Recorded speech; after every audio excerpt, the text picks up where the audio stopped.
compañeras de Colombia. Buenas tardes a las personas que os conectáis desde España. Vamos a dar inicio a la segunda sesión del webinar Intercambio de Saberes en Restauración Ecológica, que, como sabéis, está organizado conjuntamente por el profesorado de la Maestría en Restauración Ecológica de la Pontificia Universidad Javeriana de Bogotá y del Máster en Conservación de la Biodiversidad y Restauración del Medio Marino y Terrestre de la Universidad de Alicante. Son dos másters que tienen en común el enfoque, el objetivo de abordar la restauración ecológica y, por lo tanto, esta interacción que estamos impulsando con esta serie de charlas, con este webinar, esperamos que fomenten todavía más la interacción entre profesorado y alumnado de nuestros másteres.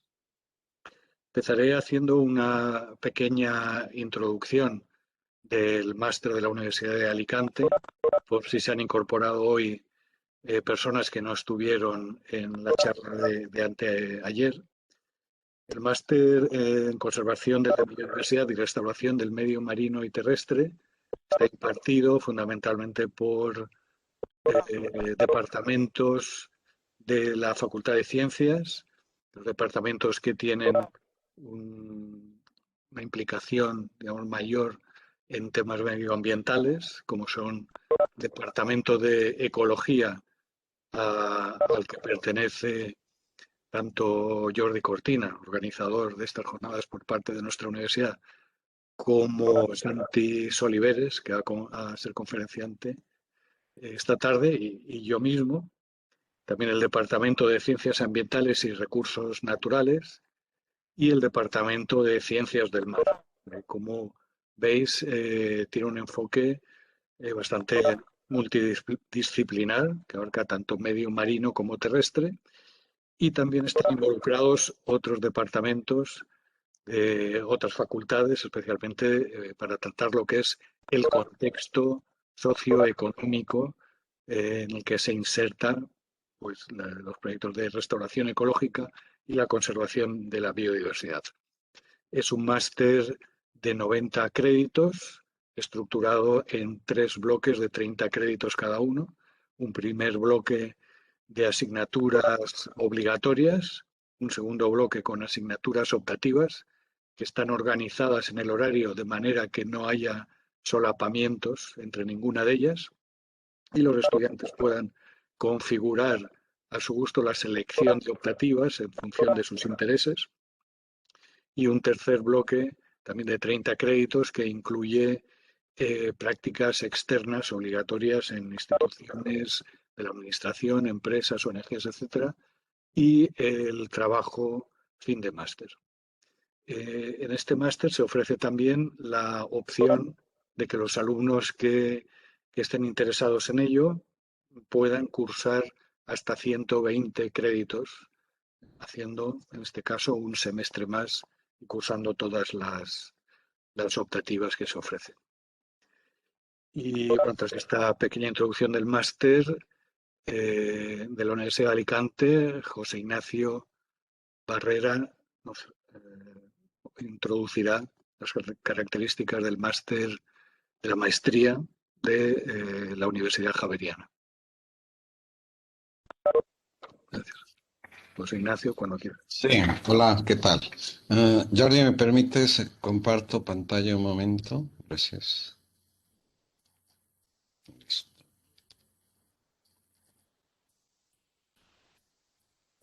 Listo.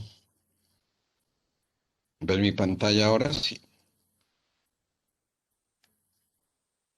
¿Sí? Ya se ve, José Ignacio. Listo, entonces, pues comentarles, bueno, a todos igual, darles la bienvenida a esta jornada, nuestra segunda jornada. Les voy a comentar acerca de nuestra maestría, pues es maestría en restauración ecológica. Es una maestría que es impartida conjuntamente entre la Facultad de Ciencias y la Facultad de Estudios Ambientales y Rurales. Pues tiene este código 107419 del Sistema Nacional de Instituciones de Educación Superior. El registro calificado es 36614 el 15 de agosto del 2018 y tiene vigencia hasta el 15 de agosto del 2025. Nuestra maestría, pues como digo, el título que otorga es Maestro en Restauración Ecológica con un total de 40 créditos que se deben cursar durante 4 semestres. La metodología es presencial y se hace en semanas concentradas. 3 semanas durante el semestre, al principio, a la mitad y al final del semestre. Modalidad mixta, es decir, que los que llegan a estudiar nuestra maestría pueden trabajar en profundización, es decir, aprender todo lo que son técnicas para hacer restauración ecológica y la modalidad de investigación de cómo plantear proyectos de investigación con base en los problemas que se generan por la degradación. Pues tuvimos un total de estudiantes matriculados para el 2020. Bueno, tenemos 24 estudiantes, tenemos 4 cortes en este momento. La población, pues objetivo, profesionales de diferentes áreas, principalmente de las ciencias básicas, disciplinas afines y también profesionales de las ciencias sociales. El perfil del aspirante, pues profesional recién egresado o con experiencia que realmente esté preocupado por todos los que son los problemas de la degradación. El perfil del egresado en la modalidad de profesionalización será un profesional con capacidad para enseñar, gestionar, coordinar y ejecutar, evaluar y monitorear y apoyar lo que son proyectos de restauración.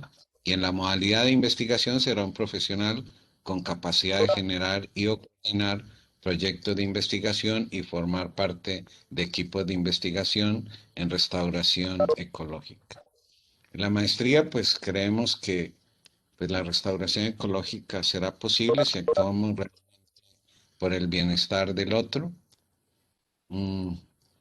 Igual pues creemos que este tipo de disciplinas pues ayudan realmente a tener esperanza de vida.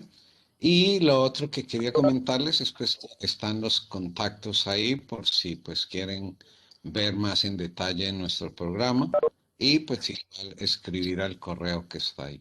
Entonces pues muchas gracias y dejo a Jesús para que presente a Santi. Gracias, José Ignacio. Entonces paso a compartir la pantalla para presentar la primera conferencia de hoy que tiene como título Funcionamiento ecosistémico a escalas espaciales y temporales amplias y eficiencia de la restauración. Va a ser impartida por Santiago Soliveres Codina, que es investigador Ramón y Cajal en la Universidad de Alicante. Investigador Ramón y Cajal, para los que quizá no conozcan el tipo de figura que representa, pues es un tipo de contrato para investigadores que han demostrado una trayectoria de excelencia en su investigación, por lo tanto, para captar y retener talento en las universidades. Es digamos, un honor para nosotros decir que Santi fue antiguo alumno de la Universidad de Alicante y que tras una brillante trayectoria en diferentes centros de investigación, tanto de España como de otros países, pues finalmente ha obtenido este prestigioso contrato para reincorporarse a la Universidad de Alicante. Santi realizó su maestría y tesis doctoral sobre restauración ecológica de canteras y taludes de carretera en medios semiáridos y ha trabajado en zonas áridas de Australia, España, Estados Unidos, Marruecos, sobre todo en torno a las relaciones entre la biodiversidad y el funcionamiento de los ecosistemas, la matorralización, la interacción entre plantas y efectos del pastoreo. Además, es profesor del máster de Conservación y Restauración de la Universidad de Alicante, donde imparte la asignatura de Restauración de Medios Antropizados. Y además imparte otras asignaturas en el grado de Biología. Tanto, como os digo, un placer tener a este brillante antiguo alumno y actual investigador y profesor de la Universidad de Alicante en estas charlas. Ya paso la palabra ya a Santi. Muchas gracias.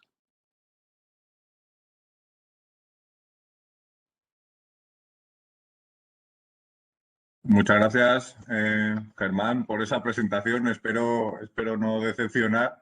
Y bueno, muchas gracias a los organizadores por esta interesante iniciativa que nos permite un poco compartir conocimientos entre la misma disciplina, pero bagajes distintos, lo cual yo creo que es un placer y es una grandísima oportunidad y bueno, aprecio mucho el poder contribuir mi granito de arena a este ciclo de seminarios. Me disculpo por el título, la gracia de esto, voy a empezar con una confesión. Yo no me considero realmente un ecólogo de la restauración, sino más bien un aprendiz de todo y maestro en nada. He tocado muchos temas distintos en mi vida académica. Creo que entre ellos se complementan y uno de ellos, al que estoy volviendo felizmente, es la restauración ecológica. Y bueno, le agradezco muchísimo a Jordi la oportunidad que me ha brindado de pensar más en esta problemática de restauración ecológica, cómo aplicar lo que he ido aprendiendo durante mi camino fuera de ella a intentar mejorar cómo la evaluamos y la efectividad de la misma. ¿Vale? La idea del título es hablar de trayectorias, tanto de degradación como de recuperación, y cómo esta perspectiva más amplia escala, tanto temporal como espacial, nos puede ayudar a redefinir unas estrategias de restauración un poco más eficaces y un poco más fructíferas, espero. La charla tiene 4 partes. Una es, las he titulado Espacio, Tiempo, Referencia, así muy esotérico. El espacio simplemente, gran parte de mi trabajo trata o evalúa trayectorias de degradación de ecosistemas naturales frente a factores de cambio global, ya sea cambio climático, intensidad en el uso del suelo, etcétera, etcétera. Después tenemos tiempo. Aquí versan algunos de mis trabajos sobre restauración más recientes, en el cual trabajamos con datos a escalas temporales amplias y vemos cómo se ejerce la recuperación de estos ecosistemas. Y después tocaremos un tema que ya se tocó el lunes pasado en las otras conferencias, que es que el ecosistema de referencia, aquel destino al que queremos llegar con las trayectorias de restauración, no siempre es fácil de establecer. Y no solo no es fácil de establecer, sino que cambia con el tiempo, cambia con el clima y cambia con los nuevos ensamblajes de especies determinados por el movimiento de las mismas con el comercio global o otras tasas de movimiento.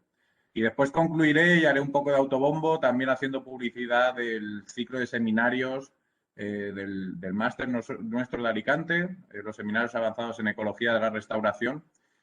Y ya está, y poco más. Y con eso ya pasaré la palabra al compañero. Voy a empezar con este pequeño como acertijo, esta pequeña afirmación que está en la costumbre o está bien embebido en la cultura de todos nosotros, ¿no? Yo creo que no hay nadie en esta sala virtual ahora mismo que no haya escuchado alguna vez el dilema, ¿no?, del río de Heráclito o lo que decía Heráclito sobre los ríos y su variación. y es que ningún hombre puede cruzar el mismo río 2 veces porque ni el hombre ni el agua serán los mismos. Son de estas cosas que sabemos, ¿no? Los ecosistemas cambian, las trayectorias que seguimos o cómo se degradan cambian, y el mismo o la misma persona que restaura también varía. Esta foto no es casualidad, obviamente no es un río. Aquí en la zona del sureste ibérico donde vivimos y trabajamos, los cuerpos de agua son más bien escasos, pero sí que tenemos un mar muy bonito. Y bueno, podéis ver que es una playa, pues más o menos paradisíaca, diría yo, bastante bonita, pero justo detrás de esa colina que veis ahí está Benidorm, que es una de las distopias más horribles que ha generado el ser humano en esta región del planeta. Un acúmulo horrible de edificios y la idea que quería transmitir con esta foto es que es bastante fácil pasar de un ecosistema de referencia a un ecosistema degradado y después perder un poco la perspectiva. Entonces, poniendo esto en la perspectiva de la restauración, como decía, cambiamos la palabra hombre que utilizó Heráclito en su momento por un proyecto de restauración y el río por el ecosistema de referencia y vemos que el diagrama habitual, no sé si veis el ratón, asumo que sí, el diagrama habitual que se utiliza en muchos conceptos sobre restauración es muy sencillo. O sea, pasamos de un sistema restaurado pasamos de un sistema degradado vía la trayectoria de degradación, de un sistema de referencia a un sistema degradado vía una trayectoria de degradación y después volvemos con un poco más de coste, por eso la flecha es un poco más larga, a intentar obtener un ecosistema de referencia. Esto implica dos cosas que están implícitas en muchos conceptos a pesar de lo intuitivo de este mensaje, a pesar de lo intuitivo del cambio que todos tenemos implícito cuando hablamos de restauración. La primera de ellas, como os decía, es que la referencia se mueve, el clima está cambiando, las especies que estaban en aquel entonces o que caracterizarían una etapa sucesional madura del ecosistema de referencia no tienen por qué estar cuando llegamos allí, o a veces simplemente se ha perdido el suelo productivo o han ocurrido cambios en esta casa o en estas averías que decía Jordi, que ya simplemente dejan de permitirnos el poder llegar al ecosistema de referencia tal como lo concluimos. Lo segundo es que las trayectorias de degradación, estas en rojo, primero, no tienen por qué ser directas ni lineales. Nadie nos ha dicho que los ecosistemas se degradan de una forma gradual, sino más bien que pueden presentar umbrales o respuestas drásticas a la degradación. Es decir, podemos empujar un ecosistema, podemos degradar un ecosistema notando relativas pocas respuestas hasta cierto punto y después degradarlo un poco más y que de repente el ecosistema colapse. ¿Vale? Ecosistemas marinos en degradación, eutrofización, son los típicos ejemplos, también ecosistemas desertificados o desertificándose. ¿Vale? Por lo tanto, tenemos que la referencia cambia, que las trayectorias de degradación pueden ser no lineales y que éstas no tienen por qué coincidir con las trayectorias de restauración. Pero, sin embargo, si entendemos estas trayectorias, si investigamos un poco más los procesos que ocurren durante esta degradación, creo que podemos mejorar tanto la trayectoria de restauración como la eficiencia de las medidas que tomamos. ¿Por qué es esto? Estos cambios no lineales, claramente lo que nos están indicando es que el ecosistema está funcionando, los procesos ecosistémicos se están desarrollando de una forma distinta. Si conseguimos saber qué procesos ecosistémicos están fallando o están cambiando en cada una de estas etapas de degradación, podemos resolver de una forma más eficaz o aplicar medidas de restauración más sintetizadas o más enfocadas a resolver estos mecanismos. Esto no lo he inventado yo, ni mucho menos. Estos thresholds, estos umbrales de degradación, se conocen y, como os digo, están implícitos en nuestro acervo, en nuestro bagaje científico desde hace décadas. Este ejemplo es de Weisnant, el último o el más reciente, el más antiguo que he podido ver es de Bradshaw del 84, 2 años después de nacer yo. Pero estoy seguro que en los 70, en los 60 y en los 50 se hablaba de estos cambios no lineales o estos umbrales de respuesta ya habitualmente. El problema es que a pesar de lo intuitivo que es, a pesar de que estas dinámicas lineales todo el mundo las asumimos como más o menos ciertas, más o menos extendidas, y a pesar de conocer que el ecosistema de referencia no siempre es una buena referencia o no siempre es fácil de conseguir, todas las medidas o todos los conceptos de restauración de los que se habló el lunes, por ejemplo, implícitamente lo que consideran son trayectorias lineales y una referencia a la que podemos alcanzar. Vamos a ver cómo pasamos de un diagrama conceptual en el cual tenemos thresholds, tenemos umbrales, donde se desarrollan estos cambios no lineales, estos cambios abruptos, en los cuales de izquierda a derecha partimos de un ecosistema de referencia a uno degradado y podemos ver cómo a medida que vamos degradando los mecanismos o las necesidades de restauración cambian, ¿vale? En ecosistemas poco degradados simplemente hará falta un poco de manejo de la vegetación para volver a las condiciones iniciales, pero llega un momento que hemos degradado tanto el ecosistema que a no ser que modifiquemos las condiciones físicas, las condiciones abióticas, no podemos volver atrás. Este es el diagrama conceptual habitual. El problema de esto es que esto no se asocia necesariamente con procesos ecológicos específicos ni con puntos en el espacio específicos. Bueno, gracias a la investigación de Miguel Verdugo, un estudiante de doctorado con el que tuve la suerte de trabajar, él es el que me hizo pensar en esas trayectorias no lineales y sobre todo en las aplicaciones de estas trayectorias no lineales. A él debo agradecer gran parte del contenido de esta charla y gran parte de los pensamientos que me han llevado a ella. Bueno, como parte de su tesis doctoral y después con el desarrollo posterior, ya os digo que Miguel está muy interesado en trayectorias no lineales de respuesta a la aridez en ecosistemas semiáridos. Ya os ha dicho Germán, yo trabajo en desiertos. Aquellos que trabajáis en sitios un poco más verdecitos, un poco más húmedos, quizás ya os parezca esto bastante degradado. Pero bueno, dentro de estos ecosistemas marrones, que a mí me parecen bellos y tienen un montón de servicios y un montón de especies de interés, hay ciertos patrones de degradación. Y en este caso simplemente vimos cómo el incremento de aridez, el mismo que se espera con el cambio climático, podía afectar a estos procesos. Bueno, Miguel utilizó desde bases de datos a nivel mundial, utilizando sistemas de información geográfica como la productividad vegetal con el índice NDVI, también el albedo, hasta medidas de campo, incluyendo cobertura y riqueza de especies, carbono y nitrógeno en el suelo, pero también la composición de los microbios en el mismo. Lo que observó al final con estos 20 atributos ecosistémicos que pudimos atesorar a nivel mundial en todos los drylands, en todos los ecosistemas áridos, semiáridos y secos subhúmedos del planeta, es que a medida que pasamos la aridez, efectivamente hay tres respuestas no lineales o dos cambios abruptos, tres umbrales, tres cambios abruptos en el ecosistema que ocurren en estos niveles de aridez.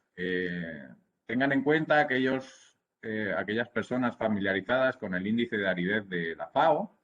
Este índice, valores más altos significa más húmedo, valores más bajos significa más seco. Esto no nos parecía muy intuitivo, entonces lo cambiamos calculando la inversa. Entonces, cada vez que hable de aridez, significa que estoy hablando de 1 menos el índice de aridez de la FAO, ¿vale? Entonces tenemos estos tres puntos, 0,54, 0,69 y 0,83, donde tenemos tres cambios abruptos que responden a cambios en los mecanismos o a distintos mecanismos de degradación que están ocurriendo en el ecosistema. Si nos fijamos un poco más, dos de estos tres umbrales coinciden con diagramas climáticos bien clasificados, como son la diferencia entre el seco y el semiárido y el árido.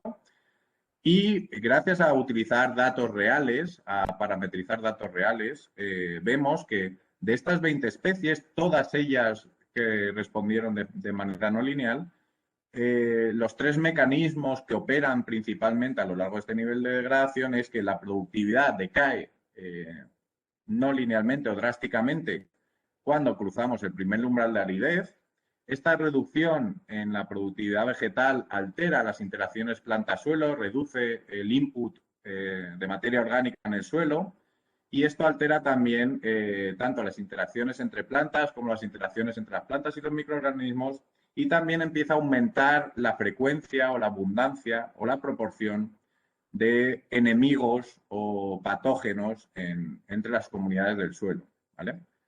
La última fase que hemos titulado Systemic Breakdown o colapso ecosistémico, básicamente nos deja con solo aquellas especies que pueden vivir en condiciones muy áridas, que además tienen muy poca calidad la hojarasca, con suelos totalmente depauperados y muy pobres en cuanto a cobertura y en cuanto a nutrientes, es decir, totalmente infértiles, ¿vale? Estos son los tres mecanismos de degradación, y lo que quería ver más adelante es si, sabiendo estos mecanismos de degradación, podemos relacionar los mismos a lo largo de la aridez con la eficiencia en la restauración, ¿vale?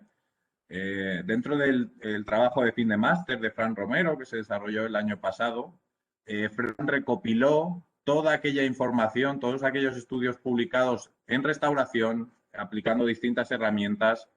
En este caso nos centramos en el ámbito mediterráneo para reducir un poco la cantidad de trabajo, recordando que era un TFM. Y simplemente hemos calculado la efectividad de estas medidas de restauración, calculando el log response ratio, es decir, la diferencia entre el ecosistema restaurado y el control, a lo largo de estos niveles de aridez, ¿vale? Lo primero que encontramos es que efectivamente, antes de cruzar ninguno de los umbrales, la restauración es más efectiva. A medida que degradamos, a medida que ocurren estos cambios drásticos, la restauración ya deja de ser tan efectiva, ya deja de ser tan eficaz. De hecho, cruzando el primer umbral hay un decaimiento bastante importante de esta efectividad en la restauración. Una vez cruzado el segundo umbral, esta efectividad es aún más baja. Y lo interesante aquí es, cruzado el tercer umbral, o quizá porque ya el ecosistema esté tan degradado, cualquier herramienta que hagamos vuelve a emerger como una eficaz o potencialmente eficaz herramienta de restauración. Ahora veremos alguna salvedad en estos resultados. Esto es teniendo en cuenta todas y cada una de las posibles variables de respuesta de un ecosistema a la restauración, es decir, cobertura, supervivencia de especies leñosas, crecimiento de especies leñosas, cobertura herbácea, arbustiva, de árboles, nutrientes en el suelo, prácticamente cualquier cosa que se les ocurra que se haya medido en proyectos de restauración. Ahora bien, conociendo los mecanismos que operan en cada uno de estos pasos de degradación, vamos a ver si realmente coinciden los mecanismos con la eficacia en la restauración. Si esto es así, uno esperaría que al cruzar el primer umbral, donde hay un decaimiento brusco de la productividad, la restauración relacionada con incrementos en la productividad también decayera en su efectividad. Y eso es realmente lo que vemos aquí. Antes de cruzar este primer umbral, el de 0,54, y después de cruzar el umbral, la efectividad en las herramientas de restauración sobre las mismas variables de productividad, es decir, crecimiento, biomasa y área foliar, reduce drásticamente, ¿vale? Es decir, conocer la trayectoria de la degradación, conocer estos cambios abruptos, nos puede permitir saber dónde y qué herramientas particulares de restauración van a ser más eficaces a la hora de restaurar un ecosistema degradado. Lo mismo pasa con las interacciones planta-suelo. En este caso, variables como la raíz, la biomasa de las raíces, la biomasa y la diversidad de microbios en el suelo, los nutrientes en el suelo, la materia orgánica, la efectividad de las herramientas de restauración sobre estas variables también decae una vez hemos cruzado el segundo umbral, que recordemos que estaba relacionado con las interacciones planta-suelo. Y por el tercer umbral, relacionado ya con la supervivencia, es decir, con la riqueza de especies que queda y con la cobertura, también vemos que la efectividad o la media de la efectividad baja drásticamente una vez hemos cruzado este umbral. Y lo interesante de este último umbral, lo interesante de estos ecosistemas áridos que ya están bastante degradados, es la gran barra de error, ¿no? Que también veíamos aquí un poco reflejada, lo cual nos indica, para mí estas grandes variabilidades nos indican potencial. Es decir, hay algo en estos ecosistemas que tiene potencial de ser restaurado. Lo interesante de esto, hablando con Miguel Verdugo de estos resultados, resulta que coinciden con las trayectorias de greening, de reverdecimiento en ecosistemas semiáridos a nivel planetario, que también se están concentrando en estos ecosistemas semiáridos. Lo que quiero concluir aquí es simplemente mostraros un caso de estudio en el cual conocer las trayectorias de degradación nos puede permitir establecer herramientas más eficaces de restauración. Estas trayectorias de degradación también afectan a las trayectorias de restauración. Nuevamente hay una tendencia, tenemos que considerar este patrón espacial, esta tendencia. A mí me gusta mucho este artículo de David Moreno Mateos y colaboradores, siempre se lo pongo a mis estudiantes, donde nuevamente partimos de un ecosistema referencia que ha sido degradado, este sería el primer estado, y después a medida que pasa el tiempo, el ecosistema se va recuperando, es decir, pasaría una degradación fase 2 un poco más atenuada, una degradación fase 3 un poco más atenuada que la anterior y más cercana al de referencia. El problema de esto es que lo que tardemos en llegar nuevamente al de referencia es un coste ambiental o lo que los autores llamaban una deuda de restauración que hemos de pagar como sociedad. Es decir, degradar no es gratis y, por tanto, el tiempo que tardes en recuperar estas variables a nivel de equilibrio nos va a costar o bien ambientalmente o bien económicamente o seguramente de las dos maneras. Importante en este tipo de diagrama es que uno parece concebir que todas las variables ecosistémicas responden de la misma manera, cuando todos sabemos que eso no es cierto. Hay variables que se recuperan mucho más rápido y variables que se recuperan mucho más lento.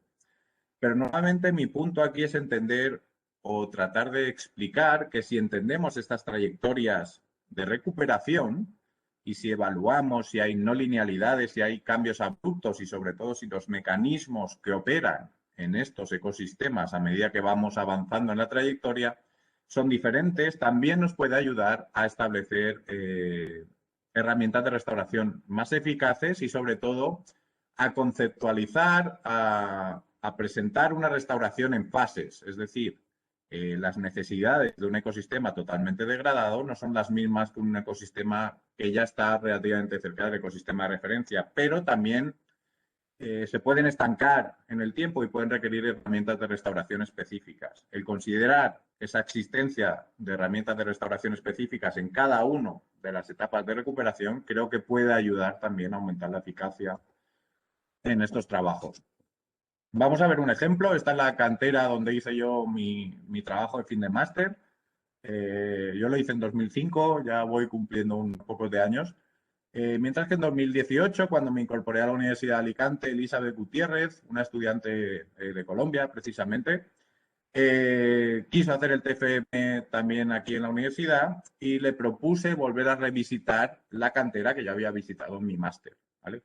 La idea de aquí era también un poco evaluar estos cambios, ¿no? Cómo se había recuperado el ecosistema, cuál había sido la trayectoria que había seguido y sobre todo si la eficacia de las medidas de restauración que habíamos medido en 2005 seguía siendo vigente en 2018 o, sin embargo, si las conclusiones que habíamos sacado en 2005 habían variado con el tiempo. Bien, si uno mira mi máster o mi idea, que era por aquel entonces, que se publicó, bueno, aquí en negrita suelo poner referencias, en negrita es la que estoy mostrando los resultados y en no negrita es la que mostraré los resultados más tarde. Bueno, si uno mira los resultados el primer año tras la restauración, se dará cuenta que el riego era una buena cosa, se aplicó riego, bueno, no lo he explicado, es una cantera de áridos de unas 3 hectáreas en el cual se desarrollaron 4 tratamientos, básicamente un factorial completo donde había 2 niveles de riego y 2 niveles de adición de enmienda orgánica. Aparte de eso, se aplicó topsoiling o un suelo vegetal de calidad, se hidrosembró para incluir una vegetación herbácea continua y se incluyeron 6 especies leñosas de distintas características de distintos estadios de sucesión.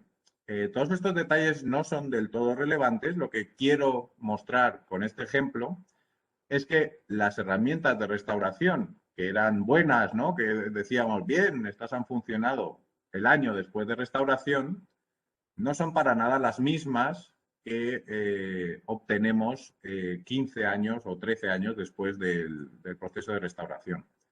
Si lo miramos en 2006, las gimnospermas como Juniperus oxycedrus o Pinus halepensis son especies que funcionaron muy bien. Sin embargo, en 2018 no quedaba ni un solo individuo de estas especies. Si miramos en 2006, el riego fue muy buena idea porque estableció una vegetación continua que nos permitió reducir y controlar la erosión, pero si miramos el mismo tratamiento en 2018 no tuvo absolutamente ningún efecto. Es decir, las diferencias entre tratamientos eran totalmente insuficientes. Lo bueno, o las buenas noticias, es que unos años después de la restauración podemos ver que se ha duplicado la cantidad de carbono en el suelo, que hay establecido una vegetación leñosa de bastante porte y que hay una cobertura vegetal suficiente y más o menos cercana al ecosistema aledaño o que puede favorecer una integración paisajística. ¿Vale? También podemos ver que la cobertura de herbáceas en 2005 reducía la supervivencia de leñosas y en 2018 resulta que este efecto es opuesto. Es decir, hay muchos cambios, las mismas técnicas de restauración, las mismas herramientas de restauración pueden cambiar dentro del mismo ecosistema y en las mismas condiciones a medida que la sucesión o la trayectoria de recuperación avanza. ¿Vale?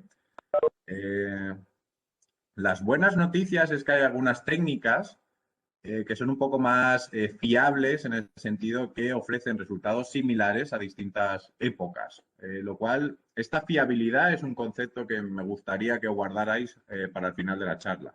En este caso, 3 de las 6 especies leñosas que se ensayaron funcionaron muy bien, tanto en 2005 como en 2006 como en 2018. Es decir, ofrecen resultados, yo creo que potentes en el sentido de que elegir estas especies nos va a asegurar un éxito en la restauración, un éxito en la reforestación, independientemente de las condiciones ambientales o el estadio de degradación en el que se encuentre el ecosistema.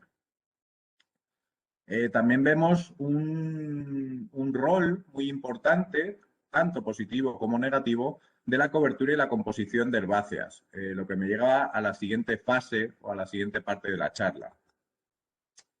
El control de estas herbáceas, de estas especies herbáceas sobre las leñosas, nos puede llevar a lo que se llaman estadios arrestados o estadios parados de la sucesión. Es decir, si las herbáceas dominan el ecosistema, no van a dejar avanzar el siguiente paso de la restauración. También nos informa de cambios no lineales y nos informa de que en ese caso sería necesario manejar la vegetación herbácea, en este caso reducir la biomasa para poder pasar, para poder avanzar a la siguiente etapa de recuperación. En otro estudio con mi compañero Pablo García Palacios, la tesis doctoral que hicimos en taludes de carretera, hicimos una cronosecuencia, en este caso es un talud o una serie de taludes de carretera en Málaga, es un sitio que lleva un poquito más. Y seguimos estos taludes, obviamente no los hemos seguido nosotros, simplemente hicimos una cronosecuencia seleccionando taludes que o se acababan de construir o tenían menos de 2 años de edad, taludes que tenían entre 7 y 9 años de edad y taludes que tenían más de 20 años de edad. Y simplemente evaluamos toda una serie de variables, una batería de atributos del ecosistema para ver cuáles eran las trayectorias de restauración. ¿Vale? Lo primero que quiero destacar, a pesar de ser solo 3 puntos, les pido un poco de imaginación, es que encontramos nuevamente tanto trayectorias lineales como trayectorias no lineales. Es decir, hay variables del ecosistema que se recuperan rápidamente para después estancarse en un nivel no siempre cercano al de referencia. La otra cosa que les quiero explicar, tenemos variables relacionadas con la cobertura de plantas en azul clarito, la riqueza de especies de plantas en azul un poco más oscuras y la riqueza o la cobertura de lo que llamamos biocostras o costras biológicas del suelo, que son líquenes, musgos y cianobacterias asociadas con los perfiles superficiales del suelo. Si el punto se acerca al 0, significa que la relación entre el ecosistema de referencia y el ecosistema en recuperación es igual. Es decir, esa variable tiene exactamente el mismo valor que el ecosistema de referencia, por lo tanto consideraríamos este ecosistema totalmente restaurado. ¿Vale? Lo primero es que estas trayectorias no son iguales, obviamente, para todas las variables. A pesar de estos resultados obvios, no he visto en ningún sitio que se tengan en consideración estos distintos tiempos de recuperación y estos distintos grados de recuperación a la hora de medir el éxito de la sucesión, ¿vale? A la hora de medir el éxito de la restauración.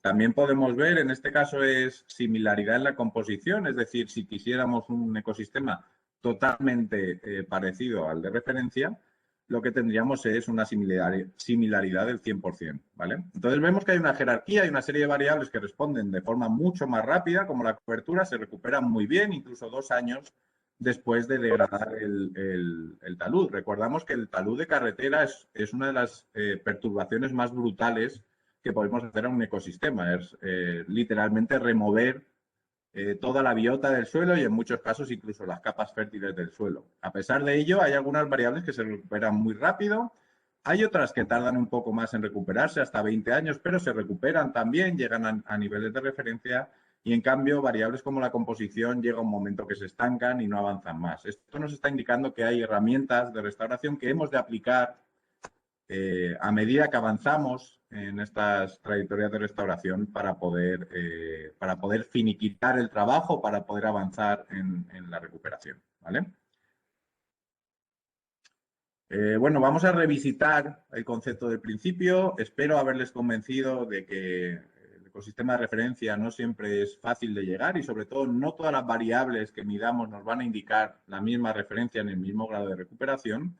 Y espero haberles convencido que las trayectorias tanto de degradación como de recuperación pueden presentar cambios abruptos y que estos cambios abruptos se relacionan con cambios en los mecanismos o en los procesos ecológicos afectados y que esto nos determina directamente la eficacia en la restauración de las medidas específicas de restauración que propongamos. Hablando un poco de la diferencia en cobertura, la diferencia en recuperación, ya decía Jordi en su charla del lunes, la SER, la Sociedad de Restauración Ecológica, recomienda medir entre 20 y 30 variables, incluyendo atributos de la vegetación y del suelo, pero siempre nos queda la pregunta, ¿cuáles son importantes o cuáles son más importantes? ¿Cómo nos quedamos más contentos o cómo evaluamos el éxito de la restauración? Es decir, en este caso en concreto de los taludes, si midiéramos cobertura estaríamos totalmente satisfechos con la restauración 2 años antes. Si miráramos similaridad en la composición de esta vegetación, no estaríamos contentos ni 20 años después de haber hecho la restauración. Entonces, ¿en qué nos fijamos? Y aquí es donde traigo, y ya voy rápido, que me estoy pasando un poco del tiempo, aquí es donde traigo una de las disciplinas en las que yo trabajo más, que es la multifuncionalidad. Es un concepto pues, bastante sencillo, en verdad, es simplemente la habilidad de los ecosistemas para proveer múltiples servicios ecosistémicos o para funcionar en distintos aspectos, tal como lo hace un ecosistema, como reciclaje de nutrientes, fijación de carbono, provisión de comida y agua limpia, control de la erosión, todos estos procesos que nos son de interés a los humanos porque dependemos de ellos. La multifuncionalidad es una medida de la capacidad de todos estos, de la capacidad del ecosistema de proveer todos estos servicios de manera simultánea, ¿vale? Esto es más o menos lo mismo. Al final acabas midiendo un montón de variables, 20, 30 variables o las que puedas, y no sabes muy bien cómo medir la importancia. En uno de los trabajos que estamos, que está en preparación, he puesto ad infinitum porque lleva en preparación desde 2014, no consigo sacar tiempo para acabarlo, pero simplemente aplicamos el concepto de bioindicador o indicador o taxa indicador, ¿vale? Es este concepto de, por ejemplo, si quieres saber cambios en la biodiversidad a nivel completo de un determinado sitio, mides la diversidad de aves o mides la diversidad de plantas, por ejemplo, y la relacionas con la diversidad de coleópteros, la diversidad de himenópteros, la diversidad de microbios en el suelo, etcétera, etcétera. Si estas correlaciones son buenas, te está indicando que en otros sitios, midiendo la diversidad original de plantas, cómo está correlacionada con la diversidad de otros compartimentos del ecosistema, nos puede servir de indicador o bioindicador de cambios en este ecosistema. Bien, aquí hacemos lo mismo, pero con funciones ecosistémicas. Simplemente correlacionamos la provisión de cada una de estas funciones con la provisión de todas las demás funciones. De manera que cuanto más alto es este coeficiente, más o mejor bioindicadores, ¿vale? Así ya tenemos en qué fijarnos o qué funciones valorar más, ¿vale? Aquellas que son mejores indicadores. También podemos organizar todas las funciones en un análisis multivariante, el análisis de componentes principales, que es posiblemente el más conocido y extendido, en el cual simplemente nos organiza la varianza en el funcionamiento de este ecosistema en ejes independientes de funcionamiento. Si hacemos esto, veremos que no importa si el ecosistema es woody dominated o dominado por leñosas, o grass dominated o dominado por herbáceas, siempre encontramos que hay 5 funciones o 5 ejes independientes que explican hasta el 70% de la variación en el funcionamiento ecosistémico, ¿vale? Bueno, aquí he puesto la lista, es un trabajo sin acabar, así que no iré muy en detalle con esto. Entonces ya tenemos cómo evaluar un ecosistema de referencia, que es simplemente basarnos en ejes de funcionamiento independientes y complementarios. Ahora bien, este ecosistema de referencia se mueve. Para esto, en verdad, ya está todo inventado. Simplemente hay que traer herramientas de otros campos. Los biólogos de la conservación llevan usando análisis de viabilidad de poblaciones para ver el estatus de especies concretas y su evolución en el tiempo, mucho tiempo. Para eso solo necesitamos saber el número de individuos que había en el tiempo cero, en el tiempo original, o en este caso el nivel de la variable funcional X que nos interesa, el nivel de esta misma variable un tiempo después y podremos calcular una tasa de crecimiento, ¿vale?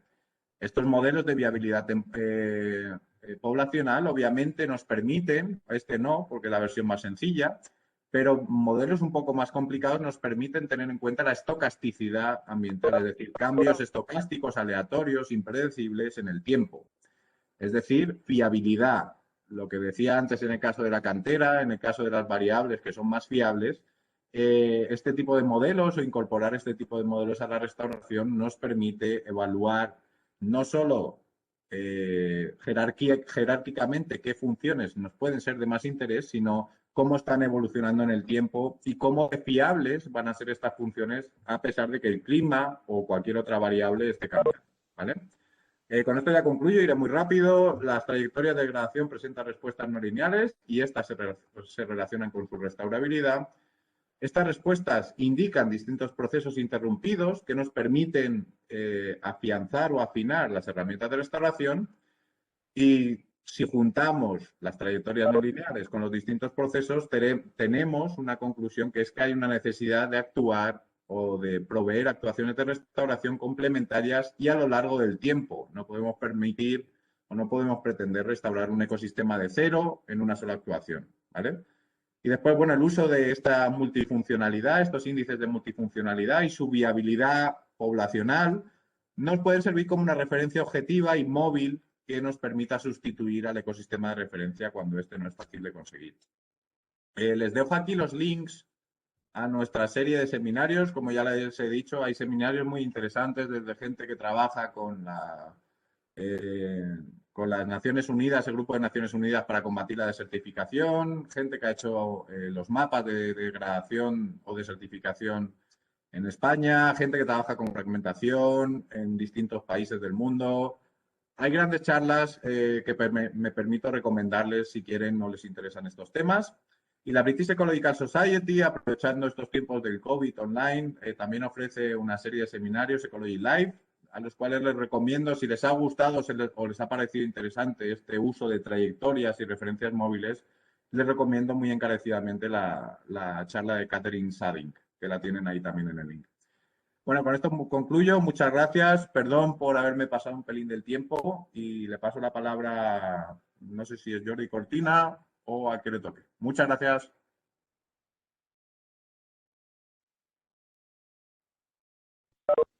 Gracias, Santi. Sí. Entonces, como sabéis, las preguntas, por favor, las vais escribiendo en el chat y yo se las trasladaré a Santi. En este momento no veo ninguna.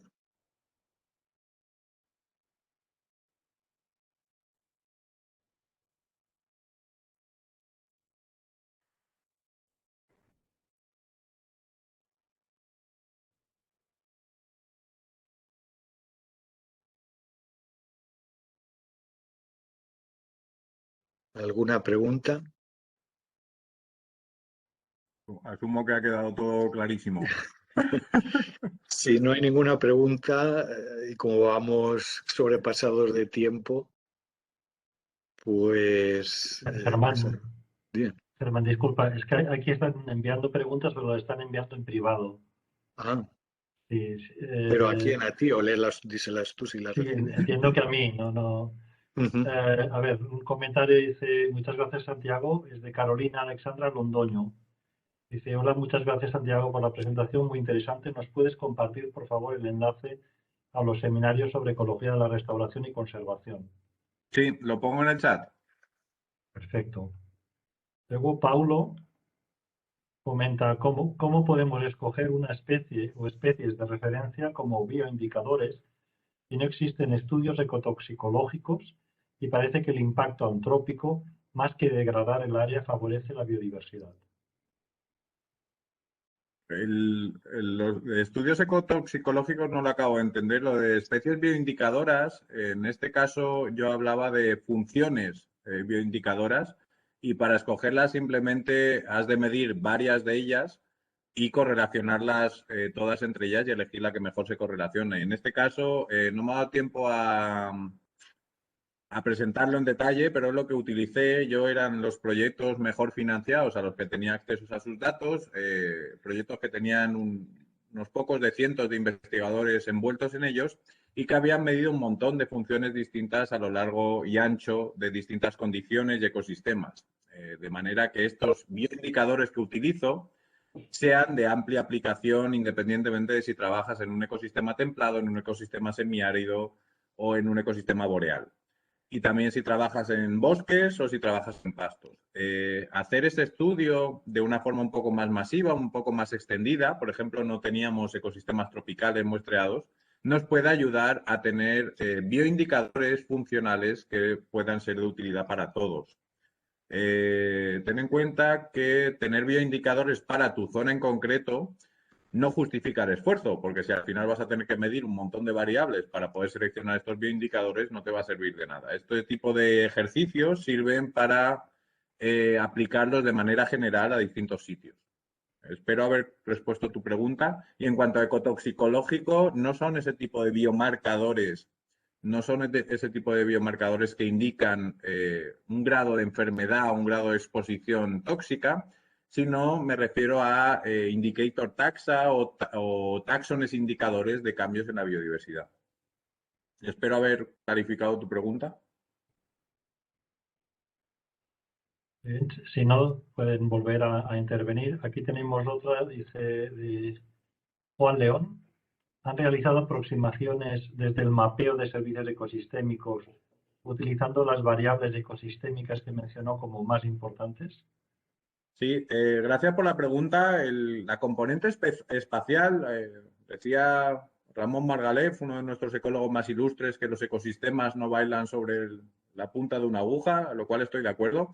Y es verdad que estos mapeos sí que los hemos hecho en el caso del artículo primero que presentaba de Miguel Verdugo, sí que hicimos mapas donde se predecía dónde se iban a cruzar estos umbrales. Y por supuesto, los mapas de cada servicio están disponibles, pero creo que tener en cuenta esta componente principal, esta componente espacial y sobre todo la conectividad entre zonas más o menos degradadas puede dar mucho juego y estos mapas de servicios ecosistémicos nos pueden ayudar. Nosotros en concreto no hemos realizado demasiados, pero sí que hay una gran literatura sobre lo que se llaman paisajes multifuncionales que se dedican principalmente a hacer este tipo de mapas. Muy bien, la siguiente pregunta es de Alejandro. Dice, estupenda charla, Santi. Mi pregunta es, ¿cuándo hablas de trayectorias de degradación, es el mismo que el aumento de la aridez? Alejandro, muchísimas gracias por esta pregunta. Se me ha olvidado comentarlo en el estudio de caso que presentaba. Eran cambios o reducciones de la funcionalidad con la aridez, pero sí que es verdad que esto no es una degradación del ecosistema. O sea, la aridez está cambiando, pero lo que se entiende por desertificación en medio semiárido requiere que haya un cambio de uso humano o un sobrepastoreo o algún tipo de pérdida de fertilidad del suelo. El incremento de aridez per se no se considera degradación. pero en cambio los procesos que ocurren durante esta aridificación o este incremento de aridez sí que son similares o paralelos a lo que ocurre durante un proceso de degradación. Pero sí, gracias por la pregunta, Alejandro, y no se puede considerar degradación sinónimo de incremento de aridez. Se me ha olvidado decirlo y te agradezco mucho la oportunidad de aclararlo. Muy bien. Aprovecho para decir, en el chat verán que hay una opción donde se indica hasta y por defecto aparece todos y ahí pueden cambiarlo para dirigir sus preguntas. Pero les agradeceríamos que enviaran las preguntas a todos, de manera que todos podamos verlas. Quizás una última pregunta, porque hay muchas más, Santi. No sé si más tarde podemos recoger las preguntas y poder responderlas una vez acabada la sesión. Sí, ahora sí que me comprometo, va. Juro. Magnífico, lo que tiene el directo. Una última pregunta. ¿Cuál es el papel de la fauna silvestre, tanto en la medida de las trayectorias de degradación como en las de restauración? Bueno, eso espero que el compañero que viene ahora nos dé un insight un poco más fructífero en cuanto al papel de la fauna. Yo lo que entiendo, y no tengo muchos trabajos al respecto en eso, es que una vez tienes una vegetación establecida, esta vegetación puede servir de percha, atraer a la actividad de aves, por ejemplo, que con sus heces o sus deposiciones van a depositar nuevas semillas que normalmente son especies leñosas de características de estados más avanzados de la sucesión. También se ha hablado de hecho se están haciendo ahora inoculaciones de suelo para incorporar microbios, entendiendo que microbios son también fauna, aunque son un poco más pequeñitos, que mejoren o aceleren los procesos de restauración. No sé hasta qué punto son más efectivos o menos, porque estas trayectorias de recuperación y la efectividad de distintas herramientas de restauración a lo largo de estas trayectorias, que yo sepa, está muy poco estudiado. De hecho, os lo propongo en esta charla más como una idea futuro que como una parte ya establecida de la literatura, por lo menos para mi conocimiento. Muy bien, muchísimas gracias, Santi. Insistimos, disculpen los que han enviado preguntas, pero no podemos responderlas a todas ahora en esta sesión. Más adelante Santi las responderá en privado. Y ahora pasamos a José Ignacio Barrera.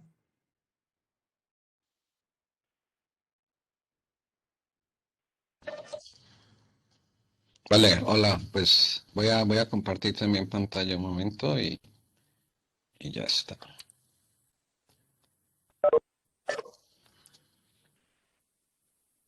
¿Ven mi pantalla? Aún no.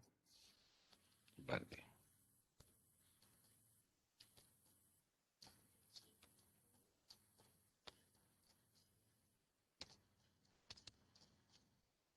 Ahora. Bueno.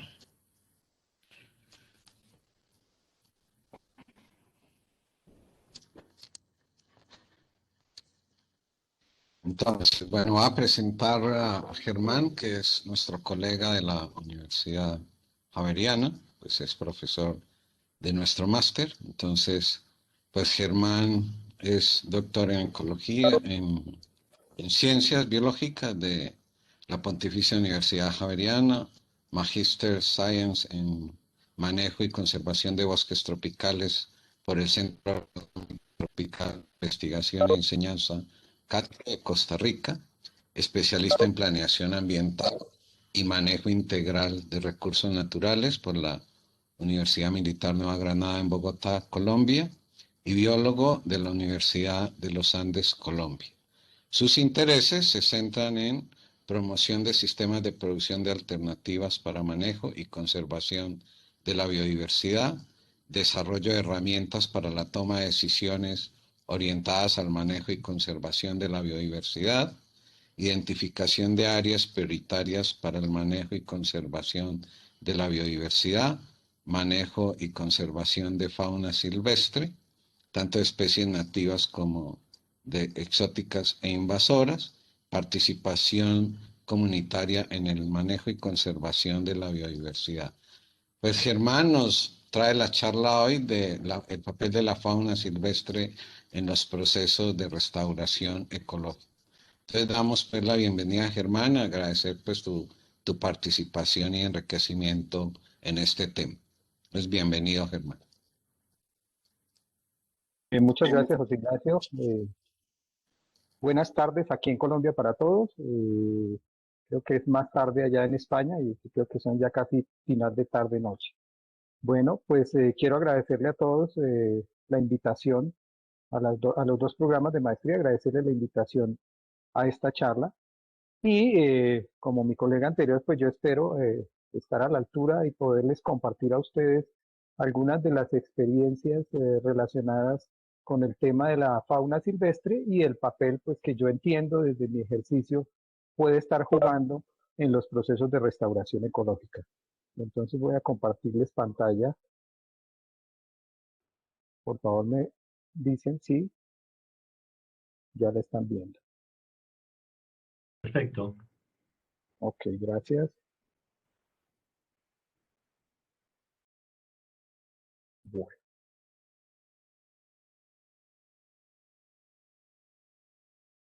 Entonces, para poder entender y desde el punto de vista del ejercicio de nosotros como ecólogos de fauna silvestre, el papel que ésta tiene en la restauración ecológica, yo quiero seguir esta ruta, la que les propongo el día de hoy.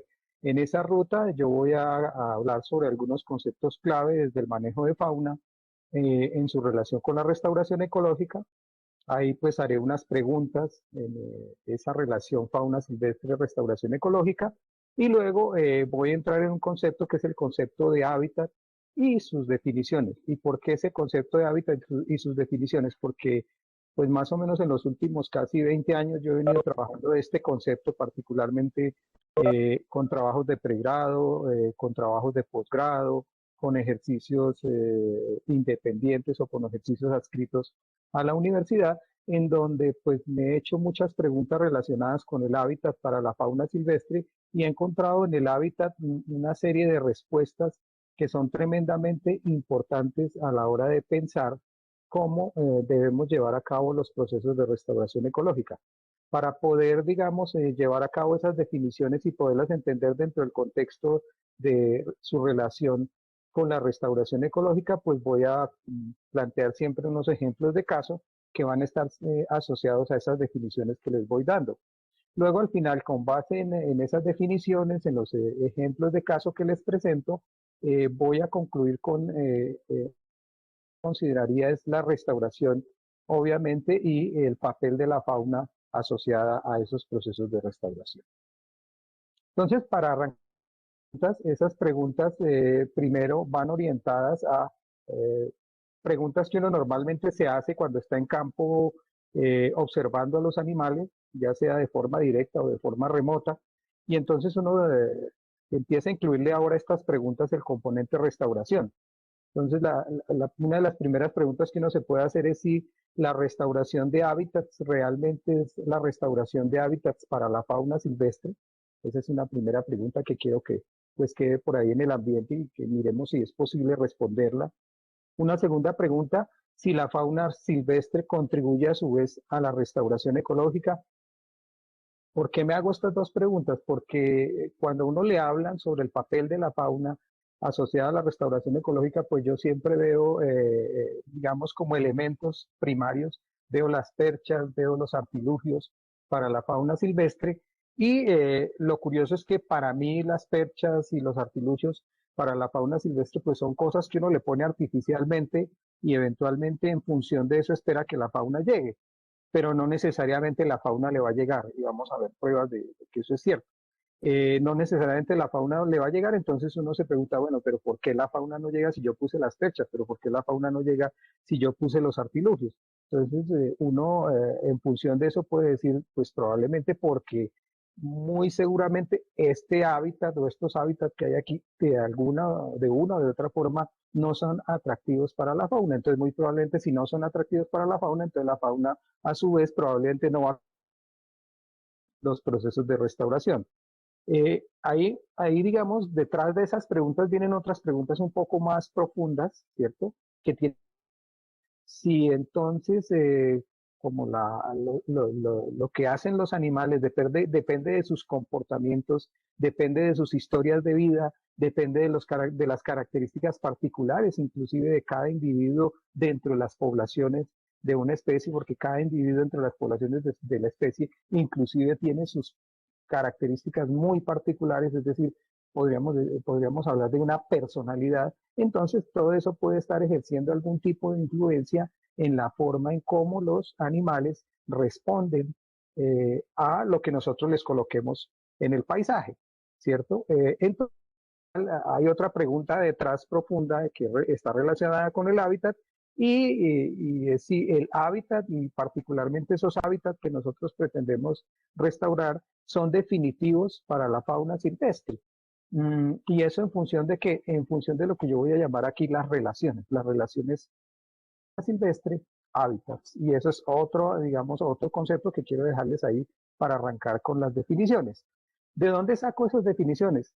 Pues hay un cúmulo de información, esto es digamos, una muestra de ese cúmulo de información que existe en la literatura mundial acerca de propuestas, definiciones relacionadas con fauna silvestre, relacionadas con hábitats. Entonces, están publicadas en muchas de estas revistas. Pero también quiero traer a colación libros de texto que nos hablan y nos hacen detalles sobre las relaciones de la fauna silvestre y sus hábitats, como ese que aparece arriba, u otros libros que a partir del análisis espacial, del análisis de la complejidad de los hábitats, de la complejidad de los paisajes, nos permiten entender mejor cómo funciona el hábitat para la fauna silvestre o los conceptos clásicos desde la conservación.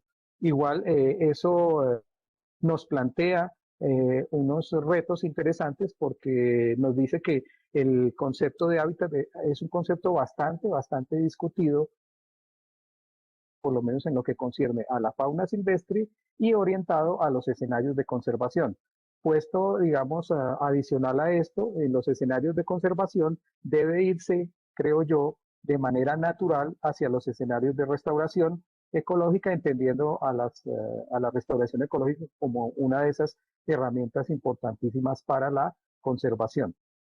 Todos estos, digamos, planteamientos, discusiones que hay alrededor del concepto, nos plantean algo tremendamente interesante y es lo siguiente. Nos dicen, debemos estudiar un poco más el comportamiento de la fauna silvestre, porque estudiando el comportamiento de la fauna silvestre, lo que hacen allá en su hábitat, cómo se relaciona con su hábitat, nos puede arrojar unas pistas interesantes de cuál es el papel que puede jugar la fauna silvestre en la restauración ecológica. Entonces ya digamos que aquí es tremendamente clave y lo saco ahí como primera mini conclusión, y es que todos estos textos, todas las discusiones, al final nos dicen que el papel de la fauna está influenciado fuertemente por sus relaciones con los hábitats en donde está.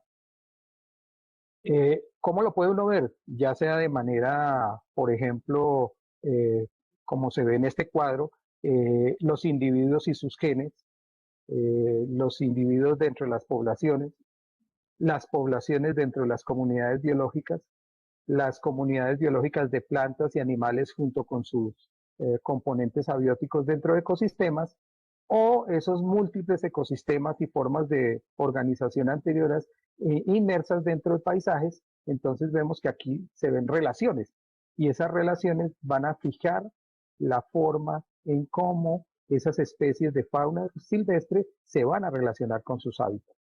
Entonces, ¿cómo se relacionan? Se relacionan digamos, en el sentido de que la fauna silvestre va a ser clave para muchos procesos. Entonces empiezan a surgir inquietudes, bueno, ¿cuáles procesos? Esos procesos van a ser el resultado de esas relaciones de la fauna con sus hábitats. Y esos procesos pueden ser procesos como, por ejemplo, la polinización, la dispersión de genes, el control de poblaciones de otros organismos, la competición entre organismos, ya sea al interior de la propia especie intraespecífica o entre especies interespecíficas, o otra importantísima que es la modificación de hábitats. Lo que sabemos de todos estos papeles que está cumpliendo la fauna pues finalmente es que todos estos papeles van a ser claves también para el éxito de la restauración. Es decir, cuando pensemos en la restauración, entonces pensemos realmente qué tan exitosa está siendo para fomentar procesos como la polinización, la dispersión de genes, el control poblacional, la competición entre individuos y la modificación de hábitats por parte de las mismas especies de fauna silvestre. Entonces, eso es lo que uno se encuentra todos los días cuando uno va y mira, como les decía anteriormente, observando con cámaras o con medios remotos y observando directamente, pues hay periodos en donde llevan a cabo sus descansos, ¿cierto? Pero en general están haciendo algo, se están moviendo, están buscando recursos, están demarcando hábitats, ¿cierto? Están cuidando territorios, cosas por el estilo. Y uno ve que cómo lo hacen, pues hace que ellos se repartan inclusive esos hábitats de diferentes formas. Entonces, todo eso me lleva a mí a pensar en que todo ese planteamiento de los conceptos detrás de hábitat van a ser aquí tremendamente claves. Entonces, yo voy a empezar aquí a tratar cada uno de esos conceptos, el mismo concepto de hábitat, pero luego les voy a hablar de disponibilidad de hábitat, uso de hábitat, calidad de hábitat y selección de hábitat como esos conceptos clave e importantes en su relación con la fauna silvestre y la restauración. Hábitat. ¿Cómo definimos hábitat? Pues lo definimos siempre como un espacio, es una definición muy estructural, en donde nosotros encontramos a los individuos. ¿Y por qué los encontramos ahí? Porque esos individuos de una u otra forma están distribuidos en ese espacio con base en o en función de unos recursos y unas condiciones. Esos recursos son todos aquellos elementos, nos han dicho en la literatura, que son todos aquellos elementos que en un momento dado la fauna silvestre puede modificar. Puede modificar el alimento, la cobertura, la cantidad de agua en un determinado sitio, son modificables por parte de la fauna silvestre, pero también hay unas condiciones ambientales que se considera que por lo menos son todos aquellos elementos en los hábitats que no son fácilmente modificables o no pueden ser modificables de primera mano por parte de la fauna silvestre. Entonces, por ejemplo, está la temperatura, la precipitación, la pendiente, las características de unos suelos, la presencia o la ausencia de unos depredadores o la presencia o la ausencia de unos competidores. Entonces, decimos desde el punto de vista del solo concepto de hábitat, ¿cierto? Nosotros diríamos que la combinación de recursos y condiciones debe garantizar sobrevivencia y reproducción de los individuos de una especie. Si ya nos están hablando de que debe garantizar sobrevivencia y reproducción, estamos hablando de que por lo menos eso nos permite mantener dinámicas poblacionales importantes para la fauna silvestre. Desde ese punto de vista, el hábitat debe estar disponible, ¿cierto? En términos de esos recursos y esas condiciones, el hábitat está disponible. ¿Y cómo entendemos disponibilidad de hábitat? Disponibilidad de hábitat va a corresponder entonces a ese acceso que van a tener los animales, tanto de los componentes biológicos como físicos, asociados a lo que entendemos como recursos y condiciones. Estos pueden estar disponibles dependiendo del grado de accesibilidad, ¿cierto?, que tenga el animal a esto. Entonces, no en todos los sitios los recursos y las condiciones van a estar accesibles de la misma forma para los animales, y eso nos da a entender que en términos de la disponibilidad, los recursos están en diferente proporción, ¿cierto?, por así decirlo, para el animal. Por eso el animal tiene que moverse de un lado para el otro para tratar de buscar esa cantidad de recursos, esa disponibilidad de recursos en un determinado momento, recursos para consumo, recursos para esconderse, recursos para competir, condiciones para, digamos, huir, condiciones para asociar algún recurso que sea importante, ¿cierto? Eso nos lleva a entender también que en términos de la disponibilidad de hábitat, en los paisajes que son muy intervenidos, probablemente los hábitats disponibles están rodeados de hábitats no disponibles. Entonces yo me imaginaba y volví otra vez a recordar el tema de las perchas y el tema de los artilugios. Claro, cuando nosotros estamos incentivando la llegada de la fauna silvestre por medio de perchas, por medio de artilugios, ¿qué estamos haciendo? Estamos tratando hasta cierto punto de forzar la manera en cómo las especies de fauna silvestre tienen o no acceso a esos recursos y esas condiciones del hábitat. Entonces, dependiendo de cómo nosotros instalemos estos perchas, estos artilugios, pues de acuerdo a eso nos pueden llegar o no las especies de fauna silvestre. ¿Y por qué pueden llegar o no pueden llegar? Pueden llegar o no llegar porque se sienten atraídos o no llegar porque se sienten amenazados.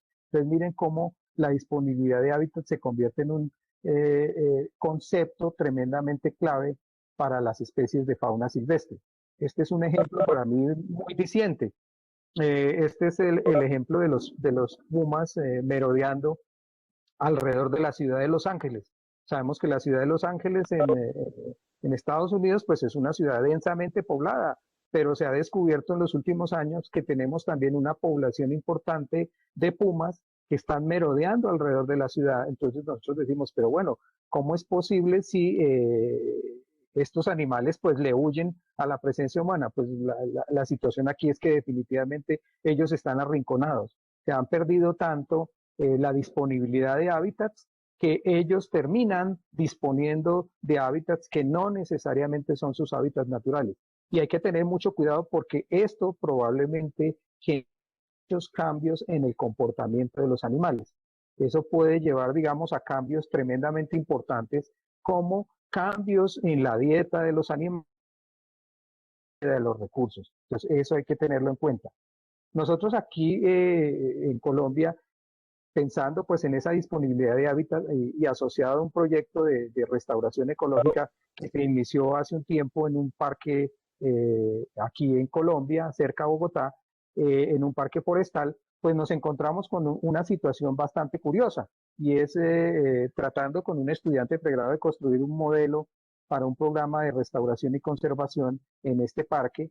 Nos encontramos en esta zona que se llama el Embalse del Neusa, y el Embalse del Neusa es un área importante, pues que está cerca de Bogotá, como les comentaba, un departamento que es el departamento de Cundinamarca. Este que está más o menos a una altura de unos más o menos 2.000 metros sobre el nivel del mar, hasta unos 3.000 metros sobre el nivel del mar, pues nos ofrece este espacio, nos ofrece este escenario de aparentemente tenemos un buen conservación, ¿cierto? Tenemos un hábitat disponible en buen estado de conservación, pero asociado a ese hábitat disponible en buen estado de conservación, tenemos otros hábitats más intervenidos.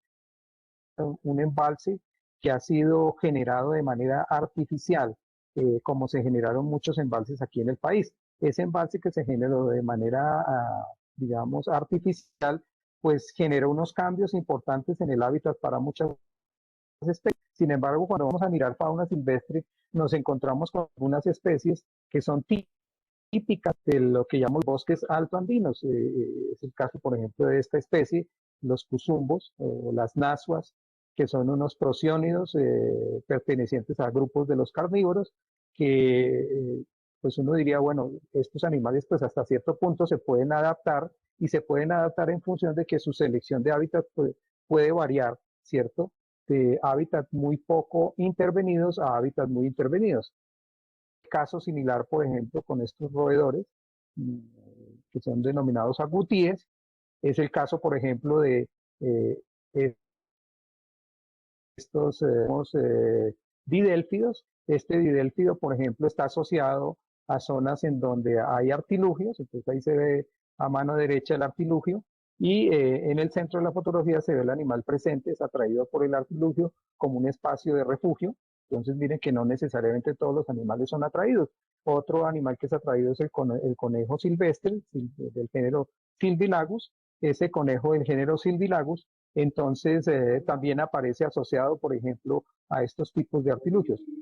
Cosas curiosas, que por ejemplo aparecen especies que no necesariamente están asociadas a hábitats fuertemente intervenidos. Entonces aquí tenemos una especie que ha seleccionado hábitats cercanos, por ejemplo, a los hábitats que están en mayor grado de intervención. Esos son bosques que están en estado de bosque secundario. Son bosques que han sufrido procesos de alteración durante muchísimos años, pero sin embargo encontramos a esta especie que para nosotros fue una sorpresa porque es una especie de felino primero muy raro. Muy raro, ¿por qué? Porque es tremendamente huidizo, es tremendamente específico con respecto a sus hábitats y era una especie que para el caso de este parque no había sido reportada en un periodo superior a los 20 años. Entonces todo eso nos da sorpresa en términos de la selección. Con respecto a la selección también uno se puede encontrar que hay casos, digamos, raros o curiosos asociados a las formas de comportarse de las especies de fauna silvestre. Este es un caso de un roedor, es un roedor del género Cavia, que podríamos decir es como pariente de todos estos que llamamos los conejillos de Indias, y esta cavia curiosamente está asociada, encontramos asociada al retamo espinoso. Ahí está al frente de una planta de retamo espinoso, y lo más curioso de esta especie es que parece ser, por lo que alcanzamos a observar en los videos y en las fotografías, es que empieza a consumir pedazos de la planta. Estos pedazos de la corteza particularmente que ella consume generan que la corteza, que el tronco de la planta quede desnudo, y en función de que este tronco queda desnudo, parece ser que las plantas asociadas a la presencia de este animal empiezan a morir. Esa es una situación, por ejemplo, curiosa en términos de cómo los animales disponen del hábitat en función, en este caso, de recursos que en algún momento están ahí disponibles, son atractivos, a pesar de que son recursos, en este caso, extraños a su hábitat natural. Ya hablando de hábitat y hablando de disponibilidad de hábitat, entonces uno diría que en la medida de que el hábitat está disponible, entonces podríamos decir hasta aquí, el hábitat es usado por la fauna silvestre. Y el uso de hábitat podemos referirlo a la forma en cómo el animal utiliza recursos como las condiciones presentes, que están presentes ahí en esos hábitats. ¿Para qué? Para alimentarse, para escapar, para anidar, y eso genera una variación en el hábitat. Pero eso también a su vez tiene otra influencia en el comportamiento de la fauna silvestre, y es porque ese uso del hábitat influye fuertemente en los patrones de los animales. Cuando los hábitats están disponibles de una u otra forma, se generan también entonces patrones de uso de esos hábitats, y esos patrones de uso de esos hábitats se dan en diferentes partes del hábitat. Este es un ejemplo, estos son monos nocturnos, Aotus del género. Estos monos nocturnos pues tienden a esconderse en huecos que se aparecen en los árboles o en cavidades que se generan en los árboles, y descansan durante el día y salen en la noche, pero particularmente estos que están en ambientes intervenidos son tremendamente cambiantes en términos de sus patrones de actividad. Aquí tenemos un patrón de actividad que no es normal, es un patrón de actividad diurno, en función de que, por ejemplo, ese árbol en donde ellos están está muy cerca a un ambiente intervenido. Haciendo ese mismo ejercicio, nosotros nos fuimos y llevamos a cabo un monitoreo de mamíferos en un área protegida de Colombia. Ese monitoreo que nosotros hicimos lo llevamos a cabo en un parque nacional, el Parque Nacional Otunquimbaya, y en el Parque Nacional Otunquimbaya encontramos esto con respecto a los patrones de comportamiento de los animales. Nos encontramos, por ejemplo, que las especies de cánidos silvestres que están fuertemente influenciadas por las acciones que llevan a cabo domésticos, generaron cambios en sus patrones de actividad. Entonces aquí lo que observamos a mano derecha de la diapositiva son dos relojes, un reloj para Canis lupus familiaris y un reloj para nuestro cánido silvestre Cerdocyon tobus, en donde lo que vemos es que si tomáramos esto como un reloj, entonces de el centro arriba, donde aparece el doble cero, vamos girando en el sentido de las manecillas del reloj, y lo que encontramos hacia el final es que volvemos otra vez al doble cero, es decir, cumplimos un ciclo de 24 horas.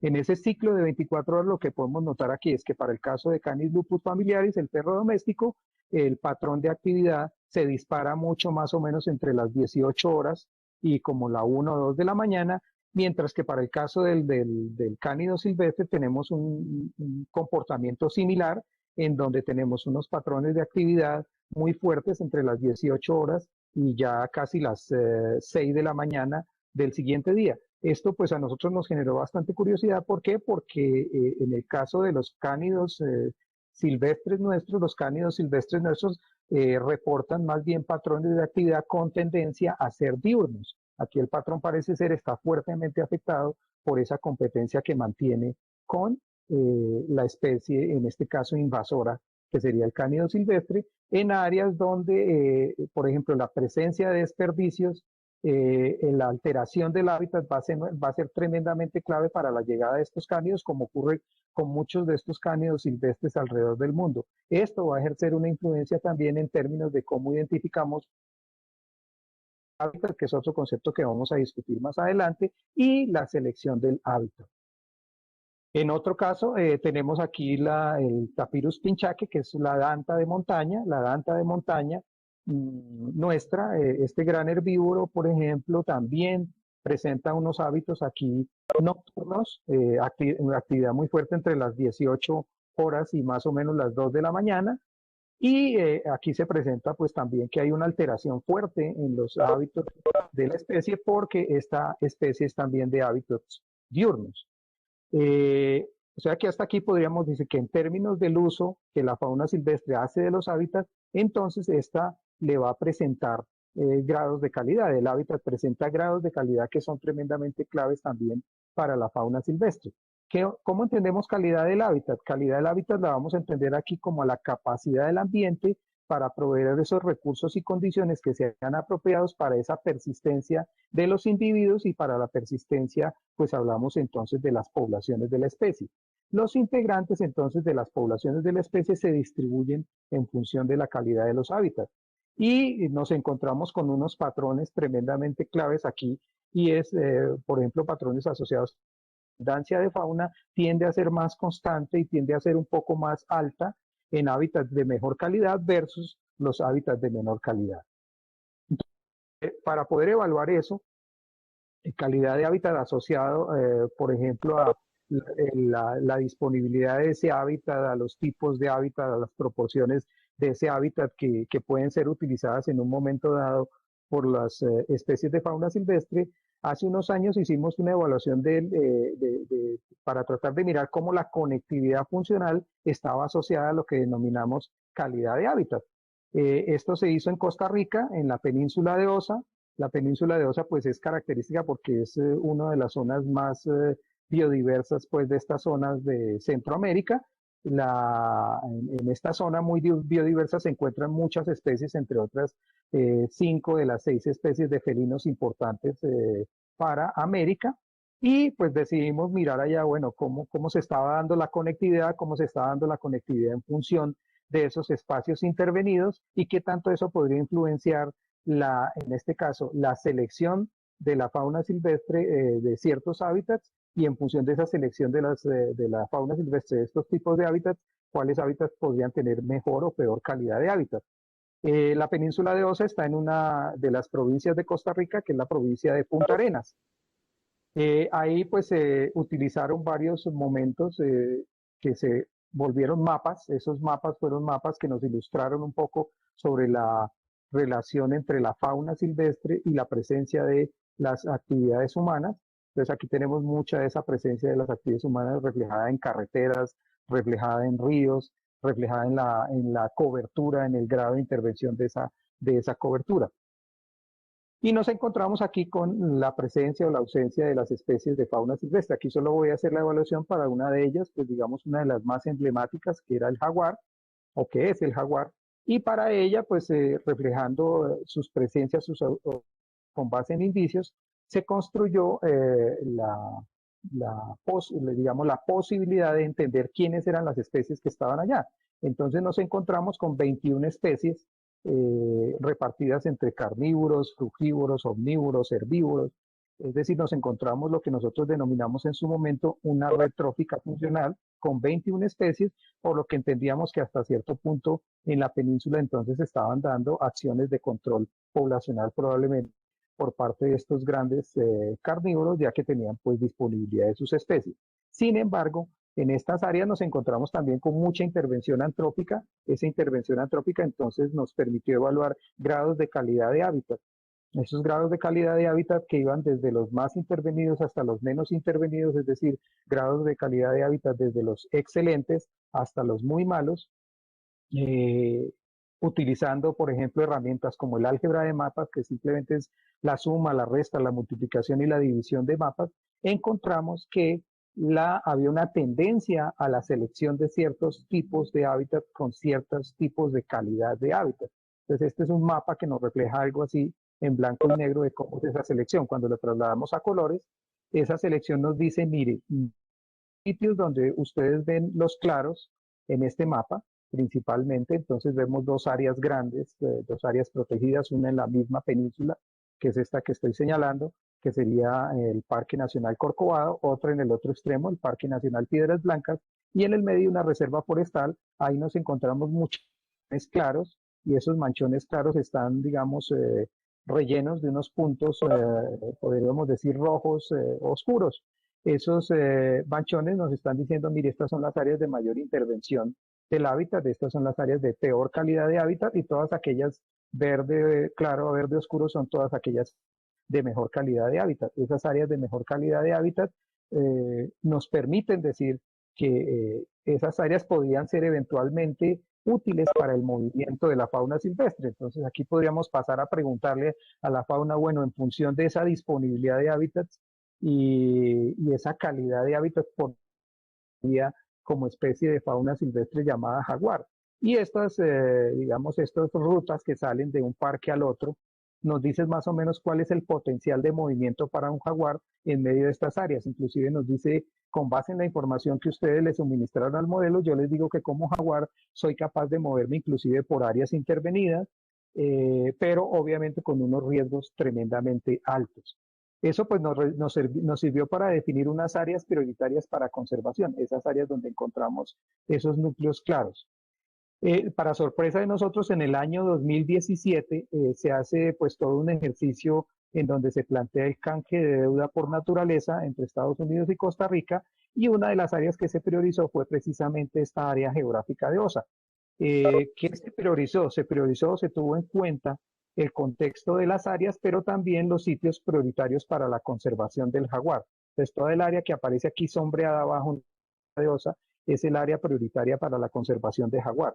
Esa área prioritaria para la conservación de jaguar permitió que al mismo tiempo se priorizaran unas zonas de importancia para la restauración y para que la restauración en sí misma fuera una de las herramientas orientadas al pago de servicios ambientales. Si ampliamos un poco más, muchas de las áreas al interior del corredor que se había planteado, que nosotros habíamos planteado y que después otras organizaciones también reforzaron en su planteamiento, nos llevaron a concluir que, miren, todas estas áreas que están señaladas por ahí, por esas flechas amarillas, son áreas que se convirtieron en prioritarias para la restauración ecológica. Esas son áreas que tenían que ver con aquellas que nosotros identificamos, como aparecen las flechas negras, como áreas prioritarias para la conservación. Entonces podemos entender aquí que la calidad del hábitat vista en función de los hábitats disponibles, de los hábitats que seleccionaron, en este caso las especies de fauna, y que usaron en un momento dado, pues nos permitieron reconocer ciertas áreas que eran críticas o ciertas áreas que debían en procesos de conservación, léase aquí en procesos de restauración ecológica. Entonces, hasta aquí podríamos decir que el uso que le da al hábitat la fauna silvestre, dependiendo de la disponibilidad y la calidad, permite que la fauna esté seleccionando de manera permanente hábitats. Entonces,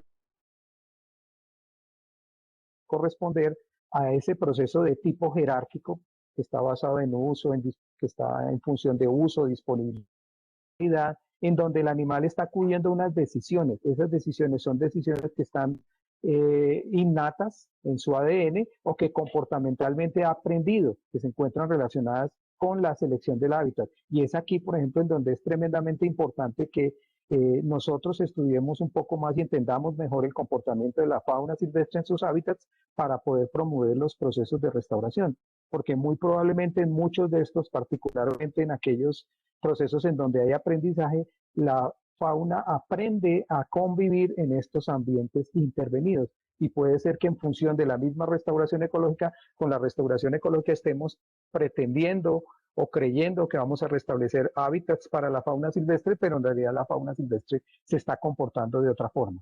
Es, por ejemplo, de qué puede depender. Mire, depende de roles que cumple que la fauna cumple dentro de las poblaciones y comunidades de especies, a las características particulares de su comportamiento, a las características particulares de los hábitats que frecuenta o que evita, a las amenazas presentes, que son, por ejemplo, muchas de estas que están relacionadas con la presencia humana. Entonces, al final también la selección del hábitat es un proceso comportamental activo y tiene implícito esos comportamientos heredados, los adquiridos, y esos adquiridos según la experiencia del animal. La selección, entonces, hasta aquí nos puede decir que implica aspectos de disponibilidad, uso y calidad de hábitat. Entonces, para tratar de ver ahora selección, voy a tomar este último ejemplo, y en este último ejemplo nosotros tratamos de evaluar el grado de vulnerabilidad para el hábitat de esta especie de la que veníamos hablando, este cánido silvestre, en la cuenca alta del área protegida, donde está esta área protegida, en un río que se llama el río Tun. Esto queda en la cordillera central colombiana, que es un área importante pues porque es considerada uno de los hotspots a nivel mundial, que es, o que está dentro de los Andes del norte. Esto pues para poder generar estrategias de conservación. Aquí está la región, entonces estamos en la cordillera central colombiana, más orientados hacia el valle del río Cauca, que es uno de los dos ríos importantes en Colombia, y ahí nos encontramos con este tipo de paisajes intervenidos fuertemente por diversos tipos de sistemas productivos, pero esos sistemas productivos también asociados a áreas protegidas o a áreas en mejor estado de conservación. Entonces encontramos muchas características y muchas posibilidades para todos los tipos de hábitats. En uno de los trabajos que hizo, por ejemplo, una de nuestras estudiantes de maestría, una maestría en hidrosistemas de la universidad, tratamos de identificar unos escenarios de calidad de hábitat para fauna silvestre ahí en esta zona. Entonces se utilizaron herramientas tanto informáticas como matemáticas, herramientas derivadas de la inteligencia artificial, y con estas desarrollamos mapas, construimos mapas de calidad de hábitat. Estos mapas de calidad de hábitat, este es un modelo para la construcción de esos mapas que se basa en algo que se llama lógica difusa, una herramienta de inteligencia artificial, nos permite construir algo como esto, un mapa.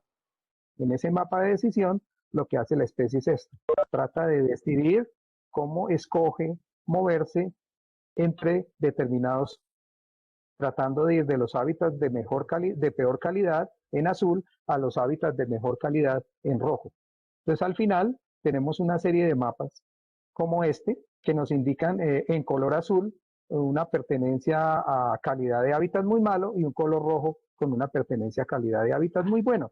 Cuando colocamos los datos de la especie en cuestión, pues nos encontramos que la especie se mueve de alguna forma en medio de estos hábitats para tratar de lograr seleccionar aquellos que representen en términos de calidad de hábitat los mejores para poder utilizar, los mejores para encontrar aquellas condiciones y recursos que son útiles.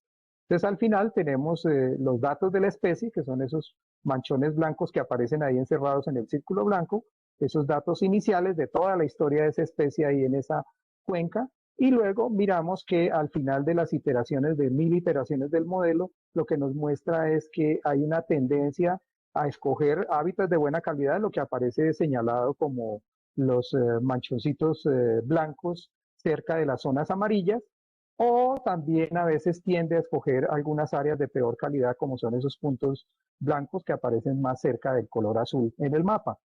Entonces eso nos dio, digamos, pie elaborado un modelo en donde volvemos a utilizar estas herramientas matemáticas e informáticas, pero ya con mucha más información. Ya no solamente consideramos la sola presencia o ausencia de la especie, sino le combinamos una serie de variables, tanto de la presencia o ausencia de otras especies, la presencia o ausencia de diferentes tipos de ecosistemas, de diferentes tipos de hábitats, pero también la presencia y la ausencia de diferentes tipos de actividades humanas. Y al final tuvimos o pudimos simular una serie de escenarios. Esa serie de escenarios los simulamos en otra herramienta o con otra herramienta de inteligencia artificial denominada el autómata celular, que es un sistema de agente. Este sistema de agente es un sistema en donde él también toma decisiones. Y al final nos encontramos con esta gran sorpresa, y es que en el escenario que nos salió mejor modelado, la especie de fauna silvestre nos estaba diciendo que él se iba a comportar tratando a futuro, en escenarios futuros, tratando de buscar los hábitats más intervenidos. Entonces, si ustedes recuerdan atrás, vimos que la tendencia especies a buscar basureros, es a buscar sitios donde consiga fácilmente su comida, a pesar de que compita pues con las especies de animales domésticos.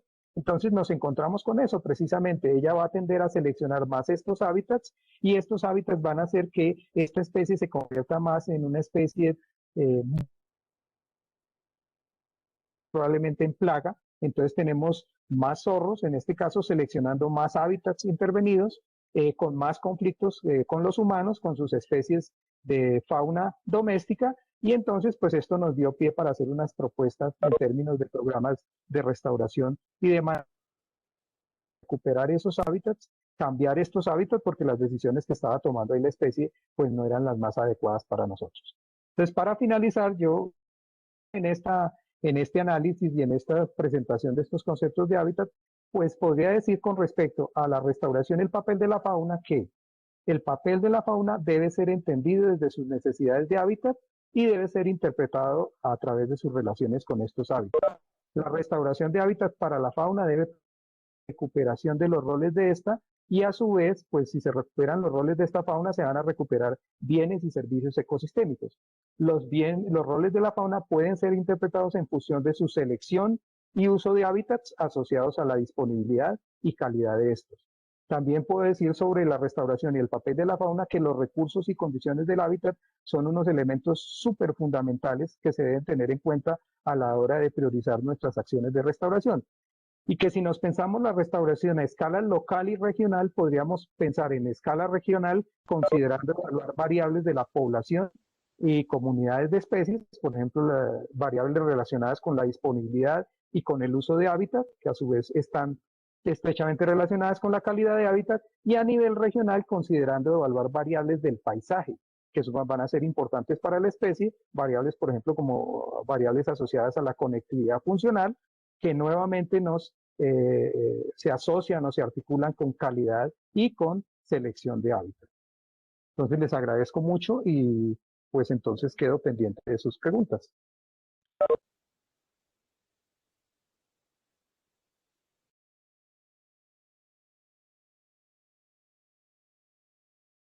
Cuando quieras, José Ignacio.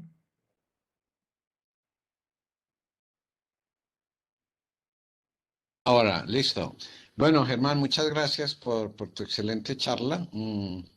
Tenemos, pues, al momento 2 preguntas que te traslado.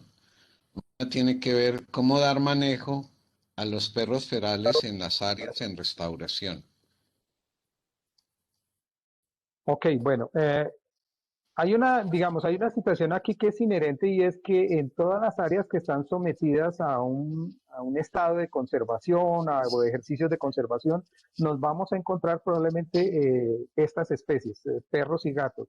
La recomendación inicial con perros ferales y con gatos ferales es la cacería de control. O sea, nosotros definitivamente somos conscientes de que pues esto genera muchos problemas y que finalmente altera fuertemente las dinámicas de los procesos de restauración y probablemente va a alterar fuertemente la llegada de nuestras especies de fauna silvestre. O sea, en la medida en que, como ustedes lo ven, tengamos presentes estas especies, pues vamos a tener siempre ese problema presente. Entonces, recomendación, o los retiramos, o si no es posible retirarlos, tendríamos que pensar muy seriamente en la cacería de control. Hay otra pregunta de esta misma persona y es si existe algún protocolo para darle manejo a este tipo de problemática, que se da mucho en las áreas protegidas. Sí, claro, sí. La Unión Internacional para la Conservación de la Naturaleza tiene unas guías y esas guías son las guías que recomiendan cómo se deben manejar las invasiones biológicas en áreas que están sometiéndose a conservación o en áreas protegidas. Y como vuelvo y repito, la recomendación tremendamente fuerte de estas guías es hay que hacer la cacería de control o hay que hacer el retiro de los individuos de esas áreas. Hay dos problemas, es que generalmente cuando se retiran, porque eso inclusive lo hicimos en algunos de estos procesos, retiramos los individuos, los llevamos varios kilómetros lejos, los individuos tienden a volver, porque los individuos ya se han familiarizado, ya se han particularizado con el área, ya saben dónde buscan sus recursos y ellos mismos buscan muchas veces las rutas para regresar. otra vez al área, o ya sea las áreas sometidas a conservación o las áreas bajo protección. Bueno, comentarles, bueno, otra pregunta está aquí, pero Jordi, si yo por acá, por este chat, no puedo ver sino dos preguntas. No sé si tú tienes la posibilidad de ver algunas otras, como pasó ahora en la anterior charla. Pero a ver, hago la siguiente pregunta. ¿Es posible reintegrar en los procesos de restauración de los ecosistemas la fauna silvestre víctima de tráfico ilegal una vez sea recuperada? Eh, ese a mí me parece un aspecto delicado, entendiendo, por ejemplo, que para acá, para Colombia, los procesos de rehabilitación de fauna silvestre censo estricto no existen. Yo tuve la oportunidad, por ejemplo, de participar hace unos años en una evaluación que se hizo en 25 a lo largo de todo el país, y lo que nos encontramos con los profesionales que estuvimos allí es que, pues, si bien se atendían todas las necesidades básicas de los animales, había un gran problema, y era el problema de generar o recrear todo el espacio, es decir, todos los hábitats con todas las condiciones que eran claves de recuperar antes de pensar en una liberación de los animales. Entonces, en esos procesos de rehabilitación con los que no se cuenta, pues es muy delicado, y habría que evaluar muy bien qué tanto el animal que estamos reintroduciendo tiene un historial largo de impronta con los humanos, tiene un historial largo de haber estado en ambientes tremendamente intervenidos, porque todo eso, como lo acabé de decir atrás, va a tener una influencia en el comportamiento de ese animal, en la búsqueda de hábitat, ¿cierto? Y muy probablemente, en lugar de hacerle un favor a ese animal, lo que le estaríamos es haciendo un mal. Ya sabemos, a partir también de la historia que conocemos en manejo de fauna silvestre, que muchos del porcentaje de éxito de las liberaciones es tremendamente bajo. ¿Y eso por qué? Porque se encuentran muy relacionados con qué tanto nosotros, previo a la liberación, hemos favorecido, hemos estimulado, ¿cierto? El ambiente, al animal, perdón, en un ambiente que se parezca mucho más a los hábitats naturales que él frecuenta o frecuentaba. Vale, gracias, Germán. Bueno, yo por este lado no veo más preguntas. Parece que todo quedó muy claro. No sé si Jordi Sí, puede ver. no sé por qué me preguntan a mí, que tengo muy pocos conocimientos de Eres fauna. famoso. Germán, por favor, dice, profesor, ¿usted conoce el trámite que debe adelantarse para solicitar permiso de caza control? El permiso de trámite de caza de control en Colombia, ese permiso de trámite lo puede tramitar con la autoridad ambiental, pues teniendo las salvedades, que son las salvedades que están enmarcadas en el manual CITES, ¿cierto? Que es el manual que tiene que ver con el tráfico y comercio de especies de fauna, o alguna regulación que haya por, digamos, condición de una ordenanza, es decir, de la expedición de algún decreto, de alguna orden por parte de un juez de la República, ¿cierto? Entonces, digamos que en principio eso se debe considerar antes de solicitar a la autoridad ambiental un permiso de cacería de control. Bien, una siguiente pregunta es, ¿especies de plantas claves para la restauración podrían ser también claves para la fauna? Bueno, ahí como lo dije también al principio, es clave primero ir y encuestar a la fauna y preguntarle cuáles serían sus necesidades en términos de, por ejemplo, tipos de vegetación, tipos de suelos, tipos de climas, porque como ustedes lo vieron atrás también, suelos, vegetación, tipos de climas van a ser elementos importantes en el hábitat. Entonces es clave más bien ir y preguntarle a la fauna. ¿Cómo vamos? Y le preguntamos. Cuando vamos y la observamos, vamos y observamos su comportamiento, vamos y observamos qué plantas son las que consumen. Si, por ejemplo, lo hiciéramos juiciosamente en el caso de esta especie de roedor de la que les hablé atrás, pues vamos por qué está consumiendo el retamo espinoso, pero vamos a ver también qué es lo que consume ella en ambientes que están menos intervenidos, porque muy probablemente lo que vamos a propender toda aquella vegetación que corresponde a la vegetación de los hábitats no intervenidos, ¿cierto? Y no a la vegetación de los hábitats intervenidos. Entonces, los tipos de vegetación, los tipos de suelo, las características del agua, todo eso estará definido en función de qué tan bien observemos a estas especies de fauna y observemos sus relaciones con el hábitat. Pues eso sería ideal, poder encontrar las especies mágicas, ¿no?, que permitan recuperar la comunidad vegetal y al mismo tiempo. Hay otra pregunta Sí, aquí, dice, es una experiencia que tenemos que, digamos, es un ejercicio muy fuerte de prueba y error que tenemos que hacer, porque muy probablemente algunas de estas especies, las que juegan papeles importantes al interior de las comunidades y los ecosistemas, van a ser, yo creería, las especies más claves también, ¿cierto?, en la restauración ecológica. Entonces, por ejemplo, para el caso de nosotros, como la restauración ecológica está buscando también disminuir el impacto tan fuerte que se genera por la fragmentación y la pérdida de hábitat, para nosotros los conjuntos de especies que se muevan, por ejemplo, a escalas del paisaje, van a ser muy claves, ¿cierto?, en estos procesos de restauración ecológica. Muy bien. Y quizás la última pregunta, aún hay más, o sea que también, si Germán, si te parece bien, te enviaríamos las preguntas para responderlas Claro que sí. en privado. La última sería: buena tarde, qué excelente presentación y qué grato escucharlos. Mis preguntas son: la primera, ¿ha sido posible incluir indicadores prácticos para el monitoreo de fauna que tengan en cuenta aspectos de función? Sí, nosotros a través de la pregunta sobre la calidad del hábitat, le estamos preguntando a la fauna también cómo participa funcionalmente. ¿Por qué? Porque, como lo dije atrás, para poder, digamos, seleccionar el animal, el hábitat, él probablemente lo selecciona en función de qué tan buena calidad tiene ese hábitat para la especie. Entonces, los movimientos, el patrón de búsqueda, el patrón de comportamiento, todo eso que nosotros podemos interpretar que es funcional, está relacionado a su vez con la calidad de hábitat, con el tipo de hábitat, con esas características que tenga el hábitat, ¿cierto? Entonces, lo que decíamos atrás, entonces volviendo otra vez al tema del cánido silvestre, él seleccionó, dentro de los hábitats, seleccionó los hábitats de peor calidad desde la interpretación nuestra, pero desde la interpretación de él, esos eran los hábitats de mejor calidad, porque eran los hábitats en donde él conseguía más fácilmente sus recursos.